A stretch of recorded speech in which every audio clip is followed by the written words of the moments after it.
ਹੌਸਲਾ ਆਇਆ ਨਹੀਂ ਇਹ ਕਹਿੰਦੇ ਹਵਾ ਨਾ ਹਿਲਦਾ ਮੈਂ ਕਿਹਾ ਹਵਾ ਨਾ ਪੱਤੇ ਲੈਟ ਕਰ ਲਈ ਮੈਂ ਅੱਜ ਬੰਦ ਹੋ ਜੀ ਅੱਗੇ ਤੇਜ਼ ਬਹੁਤਾ ਹੀ ਲੰਦੇ ਆ ਜਾਂਦੇ ਤੇਜ਼ ਹਿਲਦੇ ਆ ਅੱਗੇ ਬਹੁਤਾ ਤੇਜ਼ ਹੀ ਲੰਦੇ ਆ ਮੰਨੇ ਜੋਗਨ ਤੇ ਭਾਵੇਂ ਕਿ ਸ਼ਾਇਦ ਚੱਕ ਕੇ ਮਾਰੇ ਤੇਰਾ ਤਾਂ ਆਦ ਜਾ ਨਾ ਪਤਾ ਵਾ ਆਦਾ ਲੰਦੇ ਤੇ ਨਾ ਕੋਈ ਸ਼ਾਇਦ ਤੇ ਪਿਛਲੇ ਨਹੀਂ ਕਹਿੰਦਾ ਕਿਦੋਂ ਦਾ ਘੇੜਾ ਆ ਕੇ ਵੇਖਣ ਦੇ ਉਦੋਂ ਤੇਜ਼ ਹੋ ਗਿਆ ਉਦੋਂ ਤਾਂ ਹਿਲਦੇ ਉਦੋਂ ਜਦੋਂ ਇਹਨੇ ਮੈਨੂੰ ਵਿਖਾਇਆ ਨਾ ਤਾਂ ਤੇਜ਼ ਲੰਦੇ ਆ ਮੈਂ ਕਿਹਾ ਕੀ ਕਰਾ ਫੀਡ ਪਾਇਆ ਜਦੋਂ ਇਹਨੇ ਮੈਨੂੰ ਵਿਖਾਇਆ ਤਾਂ ਤੇਜ਼ ਲੰਦੇ ਆ ਉਹੀ ਲੰਦੇ ਆ ਵੇ ਇੱਥੇ ਲਾਈ ਇਹਨੇ ਘਰ ਕਹਿੰਦੇ ਤਵੀਰ ਪਾਇਆ ਉਹ ਤਾਂ ਬਿੱਲੀ ਰੋਂਦੀ ਹੁੰਦੀ ਸਾਡੇ ਘਰ ਬਿੱਲੀ ਰੋਂਦੀ ਸਾਡੇ ਘਰ ਤਵੀਰ ਪਾਏ ਹੋਏ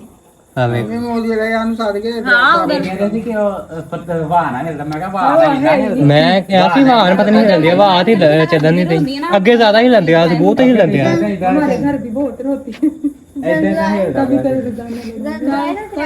ਅੱਗੇ ਬਹੁਤਾ ਹਿਲਦਾ ਪਿਆ हिलन